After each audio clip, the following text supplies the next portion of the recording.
막 진급한 지 얼마 안 된 대령 한 사람이 새 책상 앞에 앉아서 웃으면서 자기 어깨에 달린 계급장을 바라보고 만지면서 기분이 좋아 있었습니다.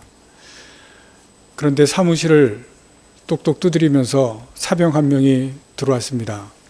그러면서 막 무슨 말을 하려고 하는데 대령이 말을 막으면서 먼저 사병에게 이야기를 했습니다. 잠깐만, 사병, 내가 중요한 전화를 해야 되는데 거기서 기다려. 그리고 전화를 돌리면서 전화에 대면서 이야기를 했습니다. 안녕하십니까? 감사합니다, 장군님. 장군님께서 다른 세 분의 장군님과 함께 저를 만나기 원하신다고요? 네, 오늘 오후 2시입니까? 좋습니다. 장군님, 네, 물론이죠. 제가 거기로 가겠습니다. 전화를 끊었습니다. 그리고 어깨에 힘을 주면서 근엄하게 사병에게 이야기했습니다. 자, 사병, 무슨 일로 왔는가? 병사가 대답했습니다. 대령님 사무실에 전화기를 연결드리라고 해서 왔습니다. 자만의 특징은 자기 자신만이 모르는다는 것입니다. 다른 사람들은 다 알고 있는데 정작 본인은 모릅니다. 혹시 알더라도 금세 또 잃어버린다는 것이 자만, 이 교만의 특징입니다. 오늘 본문은 다윗의 교만에 대해서 나옵니다. 그리고 그 교만 때문에 다윗이 또다시 범죄를 저지르게 됩니다. 오늘은 사무엘 상하 전체를 통틀어서 마지막 장입니다. 그의 인생의 후반부에 일어난 일이라는 것을 우리가 마지막 장이라는 것에서 알 수가 있습니다. 다윗이 어느 날 자기가 일구어 놓고 세워놓은 나라를 보았습니다. 자기 앞에 있었던 사울 왕이 초대 왕입니다. 두 번째 왕이 되어서 이제 세워진 지 얼마 안 되었 나라가 주변 나라를 다 정복하고 그리고 강대국이 되었습니다. 그 나라를 보았을 때 아들의 반란도 있었고 또 실책도 있었고 그런 혼란기도 있었지만 이제 다 안정을 시키고 그리고 평온한 나라가 되었습니다. 이 나라를 보니까 강대하고 부강한 나라를 보니까 그 마음에 은근히 교만한 마음이 들었습니다. 여러분, 사람들이 아주 좋은 것이 생기면 견딜 수 없는 것이 있습니다. 자랑입니다. 좋은 집에 이사 가면 아는 친구들 데려다가 집을 구경하고 싶습니다. 아주 좋은 걸 사면 집에 가만히 모셔두지 못합니다. 내가 사 그 좋은 것을 꼭 가지고 나가서 사람들에게 보여주고 싶습니다. 요즘 SNS로 사람들이 자기가 구경 간 곳, 자기가 맛있게 먹은 것, 그리고 자기가 산 것 다 사진을 찔러서 올려놓습니다. 자랑하고 싶은 것입니다. 그리고 운동하는 사람들 팔에 근육이 생기고 배에 근육이 생기면 자랑하고 싶어서 견디지 못합니다. 다윗도 그랬습니다. 이 위대한 나라, 그리고 자기가 일군 이 전쟁에서 승리한 이 위대한 군대 자랑하고 싶었습니다. 그래서 군사가 얼마가 되는지 인구조사를 실시합니다. 우리가 읽은 본문 말씀 앞에 보시면 1절에서 9절부터 인구조사를 실시하는 그러한 사건이 나옵니다. 2절 말씀을 보겠습니다. 이에 왕이 그 곁에 있는 군사령관 요압에게 이르되 너는 이스라엘 모든 지파 가운데로 다니며 이제 단에서부터 브엘세바까지 인구를 조사하여 백성의 수를 내게 보고하라. 여기 인구조사는 모든 인구가 아니라 군사 숫자입니다. 전쟁에 나갈 그 군사의 숫자를 조사하라는 것입니다. 실제로 인구조사를 하고 난 후에 보고된 군대 숫자가 9절에 나옵니다. 9절을 보시면 요압이 백성의 수를 왕께 보고하니 곧 이스라엘에서 칼을 빼는 담대한 자 군사 숫자입니다. 이스라엘, 유다 둘로 나누는데 이스라엘에서 80만 명이요 유다 사람이 50만 명이었더라. 합해서 숫자는 130만 명입니다. 여러분, 요즘 우리나라 전체 군대 숫자가, 군사 숫자가 얼마나 되는지 아십니까? 요즘 이제 60만 명이 조금 안 됩니다. 대략 57만 명 정도 된다고 합니다. 우리나라 군대 숫자보다 2배가 훨씬 넘습니다. 그 당시에 지금부터 한 3,500년 전입니다. 그리고 이스라엘의 영토의 넓이 비교해 보시면 이 130만 명이라는 군대 숫자는 어마어마한 숫자입니다. 강력한 군대 숫자입니다. 다윗이 자랑할 만합니다. 그런데 이 인구조사, 교만과 자랑일 뿐만이 아니라 위험한 것입니다. 왜냐하면 이 군대는 다윗이 자랑하는 것은 하나님을 의지하려는 것이 아니라 군대를 의지하려고 하는 마음 때문에 그렇습니다. 그래서 이것이 하나님 앞에서 죄가 되는 것입니다. 내가 하나님을 의지하는 것이 아니라 이제 군대를 의지하고 그리고 이 강력한 나라를 의지하겠다는 그 마음이 하나님께서 보시기에 죄입니다.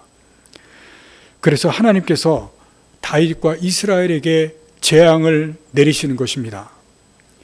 24장에서 우리가 한 가지 더 생각할 것이 있습니다. 오늘 본문 말씀을 보시면 7만 명이 전염병으로 죽음을 당합니다.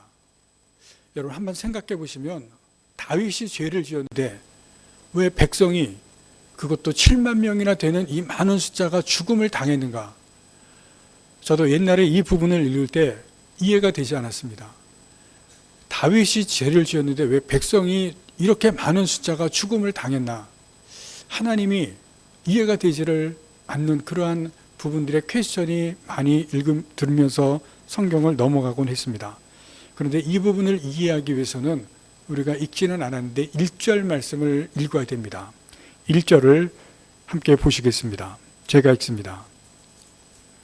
여호와께서 다시 이스라엘을 향하여 진노하사 그들을 치시려고 다윗을 격동시키사 가서 이스라엘과 유다의 인구를 조사하라 하신지라. 여기 이해되지 않는 부분이 좀 있기는 하고 또 우리가 설명을 들어야 되는 부분이 있는데, 첫 번째 부분에 보시면 이런 말씀이 있습니다. 여호와께서 다시 이스라엘을 향하여 진노하사, 이스라엘을 향해서 하나님께서 진노하셨다. 이 부분에는 무슨 말씀이냐면 하나님께서 이스라엘을 향해서 진노하실 수밖에 없었다는 그러한 부분이 배경이 있습니다. 무슨 말씀이냐면 이스라엘 백성들이 하나님께 죄를 범했다는 전제입니다. 무슨 죄인지는 성경에 알 수가 없습니다. 그러나 이스라엘 백성들이 하나님께 죄를 범했기 때문에, 백성이 죄를 범했기 때문에 하나님께서 진노하셨다. 그 부분입니다. 그런 부분이 24장 1절 앞부분에 설명이 되어 있습니다. 기록이 되어 있습니다. 하나님께서 이스라엘을 향해 진노했다. 왜? 백성들이 죄를 범했기 때문에. 그래서 하나님께서 그들을 치시려고 다윗을 격동시켜서 인구조사를 하겠다. 이 부분은 또 우리가 이해하기가 조금 쉽지가 않습니다. 왜 백성들을 하나님께서 진노를 하시기 위해서 다윗을 격동시켰냐, 그리고 인구조사를 하게 하려고 일부러 죄를 범하게 하셨냐, 이 부분에 대해서 또 설명이 약간 필요합니다. 다윗을 격동시켰다고 하는 것은 역대하 21장에 보시면 여기에 이제 마귀가 등장을 합니다. 마귀로 하여금 하나님께서 다윗에게 범죄하도록 허락을 하시는 부분이 나옵니다. 격동을 시켰다는 것은 다윗의 마음을 격동시켰다. 함께 생각해 보실 것은 아까 제가 다윗의 교만이라고 말씀을 드렸습니다. 이것은 하나님께서 다윗을 교만하게 하셨다는 것이 아니라 다윗의 마음속에 교만한 마음이 원래부터 있다는 것입니다.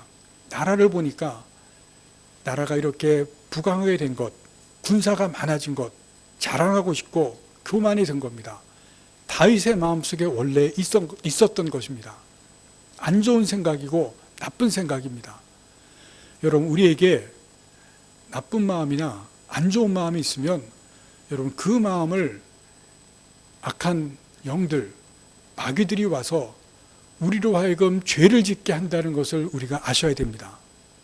내가 어떤 마음을 가지고 있고 어떤 생각을 가지고 있는지, 여러분, 나쁜 마음과 나쁜 생각이 있다 그러면 그 나쁜 마음과 악한 생각을 악한 영들, 마귀들이 와서 죄를 짓게 한다는 것을 이 다윗을 통해서 다시 한번 보여줍니다. 하나님께서 마귀로 하여금 다윗의 교만한 마음, 자랑하고 싶은 마음, 그것으로 하여금 죄를 짓게 하도록 허용을 하십니다.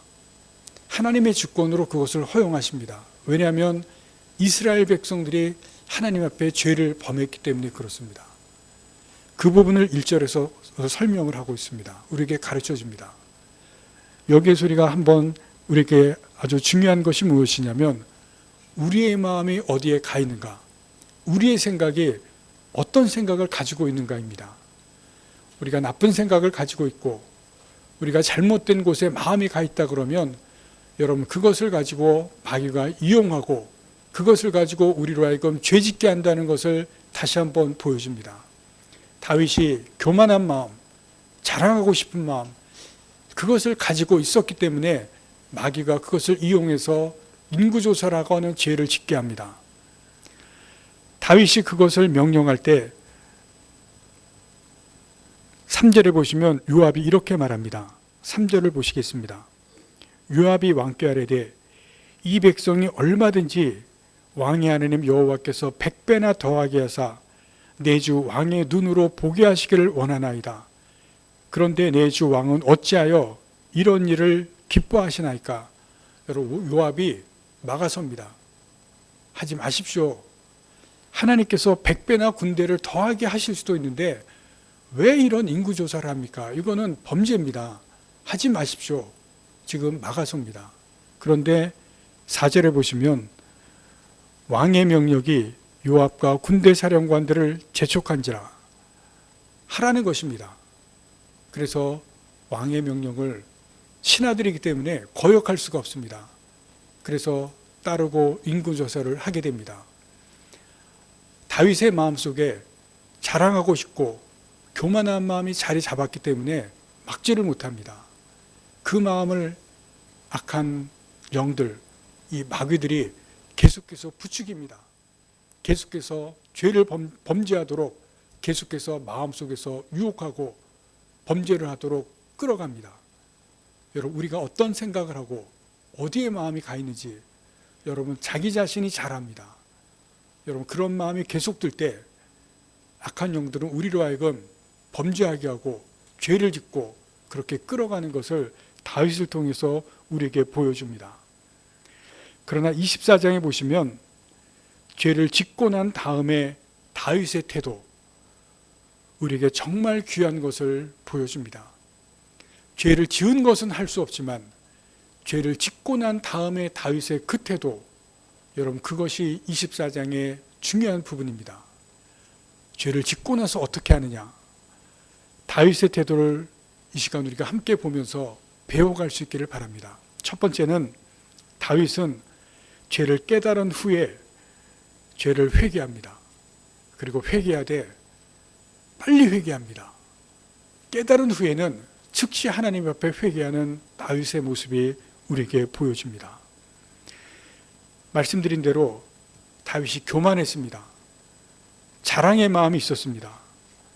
그리고 군대를 보면서 하나님보다는 군대를 의지하려고 했던 마음이 있었습니다. 그러나 다윗은 죄를 깨닫자마자 바로 회개합니다. 오늘 읽은 10절 말씀을 보겠습니다. 다윗이 백성을 조사한 후에 그의 마음에 자책하고 다윗이 여호와께 아뢰되 내가 이 일을 행함으로 큰 죄를 범하였나이다. 여호와여, 이제 간과하옵나니 종의 죄를 사하여 주옵소서. 내가 심히 미련하게 행하였나이다. 하나님 앞에 회개하는 장면입니다. 여러분, 죄를 자책했다고 나옵니다. 누가 가르쳐 준 것이 아니라 내가 하나님 앞에 죄를 범했구나 스스로 깨닫습니다. 그리고 나서는 즉시 하나님 앞에 회개합니다. 이것이 바로 다윗의 훌륭한 점입니다. 다윗의 신앙의 태도입니다. 여러분, 인간은 연약하기 때문에 죄를 범할 수 있습니다. 저도 그렇고 여기 있는 누구나 인간은 죄를 범할 수밖에 없는 연약한 존재입니다. 그러나 문제는 죄를 깨달았을 때 회개하느냐, 그렇지 않느냐 하는 것입니다. 다윗은 죄를 깨달을 때마다 하나님 앞에 엎드렸습니다. 밧세바와 간음하고 우리아를 죽이고 나서도 선지자가 와서 죄를 지적했을 때 그 자리에서 하나님 앞에 엎드리는 것을 보여줍니다. 다윗이 하나님의 긍휼을 받은 것은 바로 이겁니다. 죄를 깨닫고 바로 엎드리고 회개한 바로 이것 때문에 하나님의 긍휼을 받습니다. 죄를 깨닫고 고집을 부리지 않고 죄를 깨닫고 모른 척하지를 않습니다. 바로 하나님 앞에 엎드리고 회개합니다. 그런데 오늘 본문에 보시면 인구조사를 하고 나서 이 죄를 짓고 나서 바로 죄를 깨닫는 것은 아닙니다. 죄를 깨닫기까지는 오랜 시간이 걸립니다. 8절 말씀을 보겠습니다.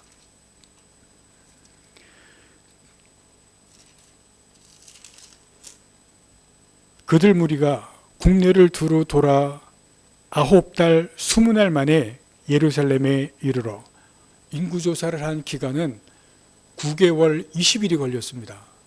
그 당시에 일일이 사람들을 찾아다녀야 되기 때문에 9개월 20일이나 걸렸습니다. 그리고 다윗이 명령하고 이 보고서를 작성하고 다윗에게 보고한 그 시간까지 다 생각해 보면 아마 대략 1년 정도는 걸리지 않았을까 생각이 됩니다. 그리고 나서 10절에 다윗이 자책하고 회개합니다. 죄를 깨닫는 것은 아마 1년 정도가 걸리지 않았을까 생각이 됩니다. 그러나 중요한 것은 죄를 깨닫고 나서 바로 회개했다는 것입니다. 그래서 하나님께서 다윗에게 긍휼을 베풉니다. 여러분, 우리 역시 죄를 짓는 사람들입니다. 죄를 깨닫기까지 우리도 오래 걸릴 수가 있습니다. 그러나 죄를 깨닫고 나서 잘못은 안 후에는 하나님 앞에 엎드려야 됩니다. 회개는 빨리 해야 됩니다. 힘들지만 하나님께 즉시 고백해야 됩니다. 왜냐하면 회개는 하나님의 긍휼을 이끌어내는 것이기 때문에 그렇습니다. 두 번째, 다윗은 하나님의 긍휼에 호소합니다. 여러분, 회개하지만 회개를 하면서 하나님의 긍휼에 호소하는 것을 볼 수가 있습니다. 다윗이 회개하자 선지자가 찾아옵니다. 그리고 하나님께서 주신 3가지 징벌을 제시하고 다윗에게 선택하라고 합니다. 우리가 여기에서 다윗이 범죄했을 때, 또 이스라엘의 범죄했을 때 앞부분과 함께 비교해 보도록 하겠습니다. 앞에서는 선택이 없었습니다. 밧세바와 간음하고 나서 그리고 징벌이 내려지는 것이 아들의 반란입니다. 15장에서 압살롬이 반란했을 때 여러분, 그때는 선택이 없었습니다. 압살롬의 반란이라고 하는 이 징벌은 선택이 아니라 하나님께서 무조건적으로 내리신 징벌입니다. 압살롬이 반란하는 그 반란, 다른 선택의 여지가 없이 압살롬이 무조건 반란하면서 다윗이 쫓겨나는 것을 우리가 성경에서 봅니다. 21장에서도 사울의 죄로 인해서 3년의 기근이 일어납니다. 그런데 여기도 선택이 없습니다. 하나님께서 기근을 조건 없이 무조건 이스라엘에게 재앙으로 내리시는 것을 볼 수가 있습니다. 두 경우는 조건 없이 하나님께서 무조건 내리시는 그러한 재앙인 것을 우리가 성경에서 봅니다. 그런데 오늘 본문에는 인구조사에 대한 죄로 내리는 이 징벌에 하나님께서 선택으로 세 가지를 주십니다. 선택하게 하십니다. 이 세 가지 선택의 기회를 주신 것에 대해서 우리가 생각할 것이 있습니다. 하나님께서 주관하시는 역사가 인간에게 닫혀 있는 것이 아니라고 하는 것을 성경이 보여줍니다. 역사의 주관자이신 하나님께서 이끌어 가신 역사가 그 앞에 선 인간이 어떻게 반응하에 따라서 얼마든지 변할 수 있다는 것입니다. 다윗이 어떤 반응을 보입니까? 다윗이 회개하느냐, 아니면 회개하지 않고 계속 고집을 부리는가? 회개하고 하나님께 나오는가? 아니면 계속해서 하나님을 떠나는가? 그 태도에 따라서 개인의 역사가 달라지고 그리고 나라의 역사가 달라진다는 것입니다. 오늘 성경이 그것을 보여줍니다. 오늘 우리가 주목할 것은 다윗이 세 가지 이 제안 중에서 사흘 전염병을 택하는 이유입니다. 왜 다윗이 사흘 전염병을 택하는가? 14절 말씀에서 그 이유가 나옵니다. 14절 말씀을 다 같이 읽겠습니다. 14절 다 같이 읽습니다.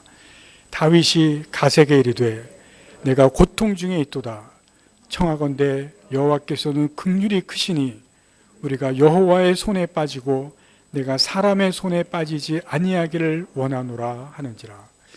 여기 말씀해 보시면 그 이유가 여호와의 손에 빠지고 하는 말씀이 있습니다. 내가 여호와의 손에 빠지고 사람의 손에 빠지지 아니기를 원한다. 여러분, 하나님의 손이 어떤 손입니까? 긍휼의 손이라는 것을 다윗이 말합니다. 여호와께서는 긍휼이 크시니.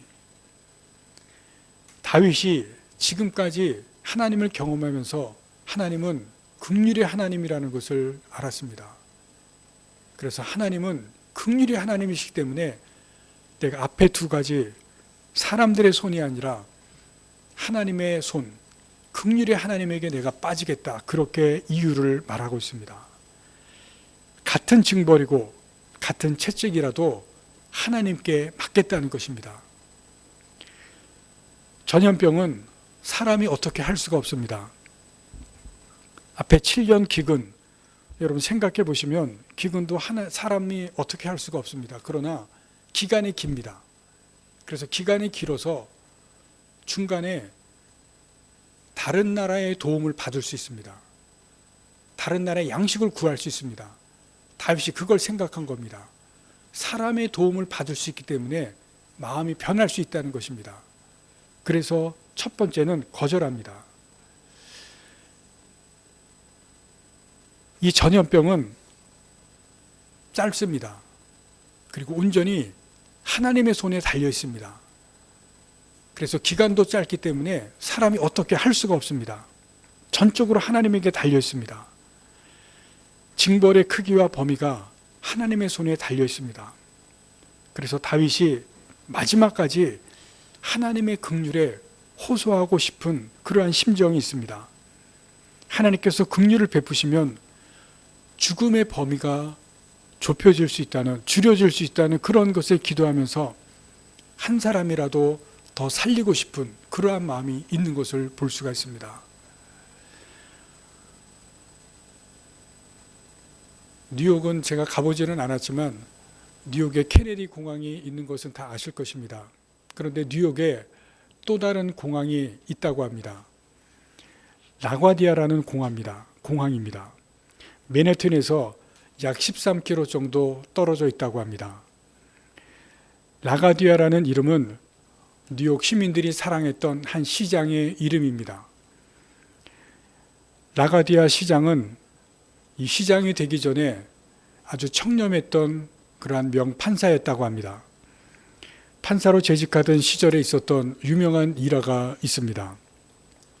한 할머니가 굶고 있는 이 손자들 때문에 그 손자들을 위해서 빵 한 조각을 훔치다가 잡혔습니다. 그리고 체포가 되어서 이제 재판을 받았는데 $10의 벌금형을 받았습니다. 이 판결을 이제 라가디아 판사가 있을 때 이 라가디아가 이 재판을 담당을 했습니다. 이 판결을 하기 전에 이제 마지막에 이 라가디아 판사가 이 할머니를 향해서 물었습니다. 할머니, 마지막으로 할 말씀이 없습니까? 이 할머니가 판사를 바라보면서 이렇게 말했습니다. 판사님, 저에게 한 번만 긍휼을 베풀어 주십시오. 이 노인에게 이 $10는 너무나 큰 돈이었습니다. 이렇게 판사가 노인에게 이렇게 말했습니다. 맞습니다. 노인에게는 정말 긍휼이 필요합니다. 그러더니 라가디아 판사가 갑자기 자신에게 $10 벌금형을 내렸습니다. 그리고 나머지 법정에 있는 검사, 변호사, 그리고 방청객들에게 50센트 벌금형을 내렸습니다. 그리고 이렇게 말했습니다.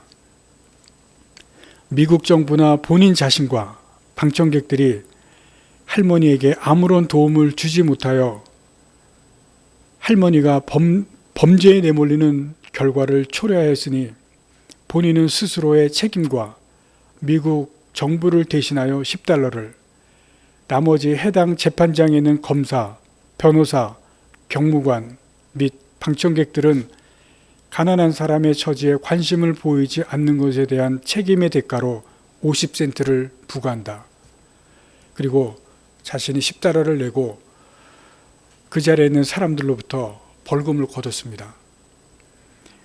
그 돈은 벌금 $10를 제외하고 나머지는 그 할머니에게 전액을 다 주었습니다. 이 할머니가 진심으로 감사의 눈물을 흘리고 감사했다고 합니다. 여러분, 긍휼에는 놀라운 힘이 있습니다. 긍휼의 힘은 사랑을 끌어내고 은혜를 끌어냅니다. 이 할머니가 재판장에게 긍휼을 구했을 때 여러분, 그 긍휼이 은혜와 사랑을 끌어낸 것을 보여줍니다. 야고보 2장 13절에 이런 말씀이 있습니다. 긍휼은 심판을 이기고 자랑하느니라. 여러분, 긍휼은 하나님의 심판까지 이기는 힘이 있습니다. 다윗이 회개하면서 하나님의 손에 빠지겠다고 하는 것은 하나님의 긍휼에 호소한 것입니다. 그때 여러분, 놀라운 일이 일어났습니다. 15절에 보시면 이런 말씀이 있습니다. 이에 여호와께서 그 아침부터 정하신 때까지 전염병을 이스라엘에게 내리시니, 여기 그 아침부터 정하신 때까지는 히브리 원어에 보시면 정하신 사흘이 아닙니다. 여러분, 이것은 사흘의 시간보다 줄어든 시간입니다. 하나님께서 징벌의 시간을 단축하셨다는 것입니다. 16절을 보시겠습니다.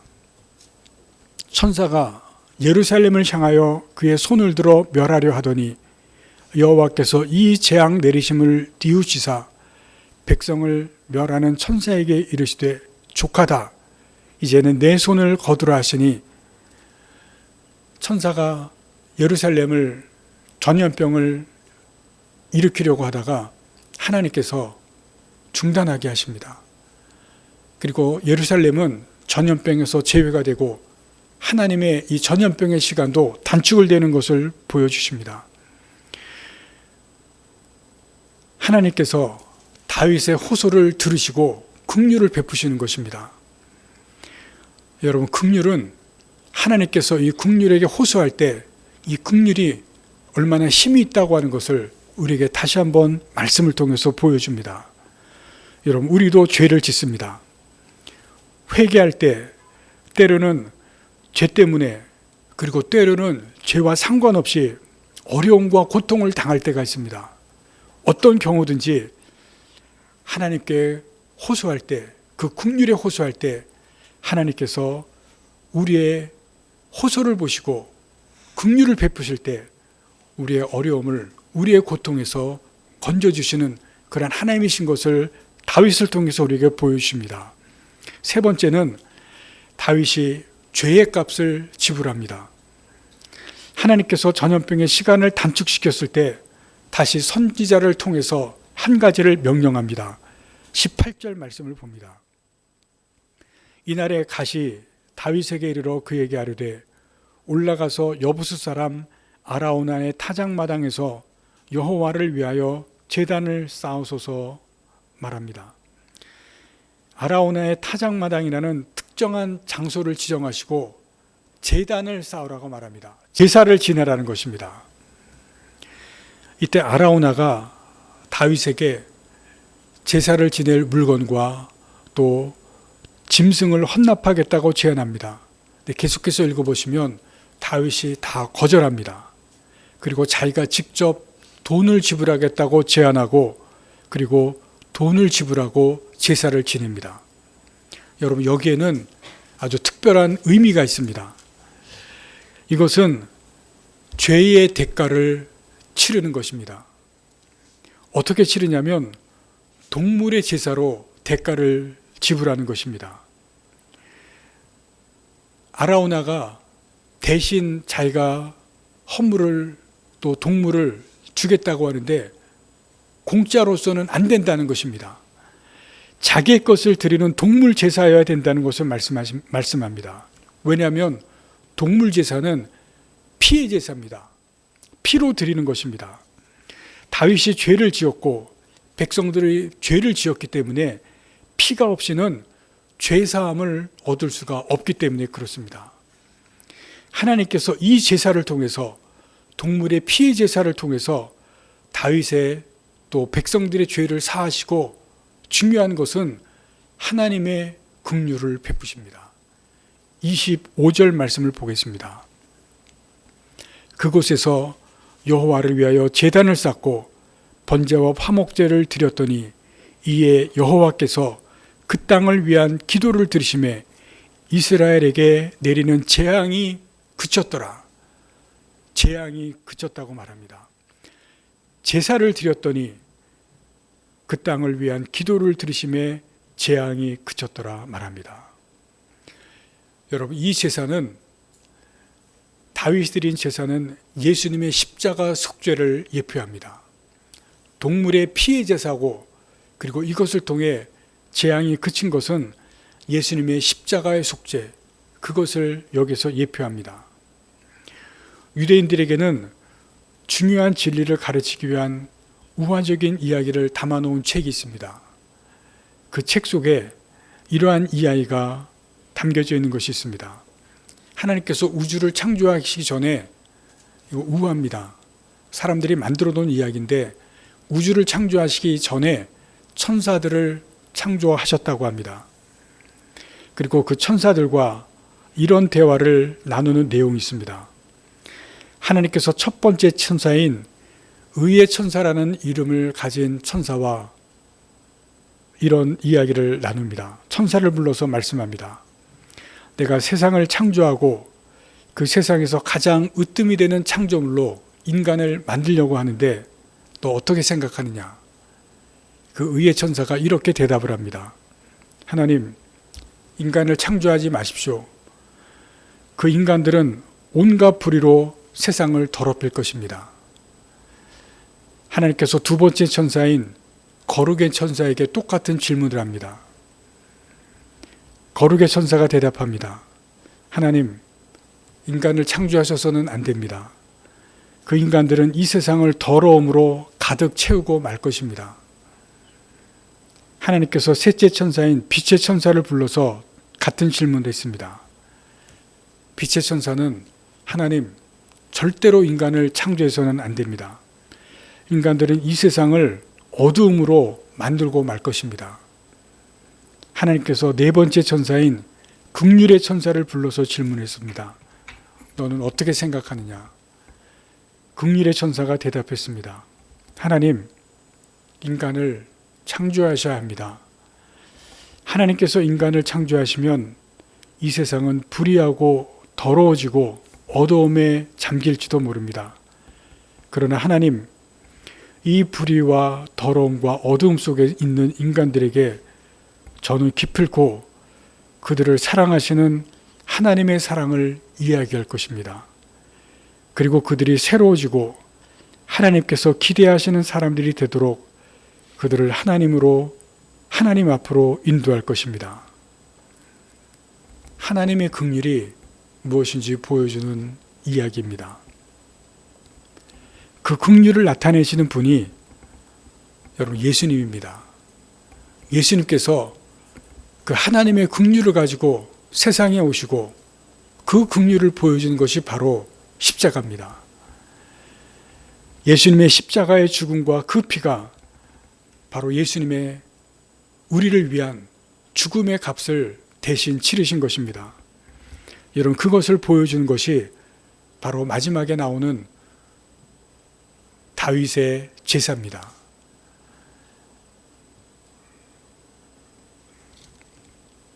여러분, 우리가 죄를 지었을 때 빨리 회개해야 합니다.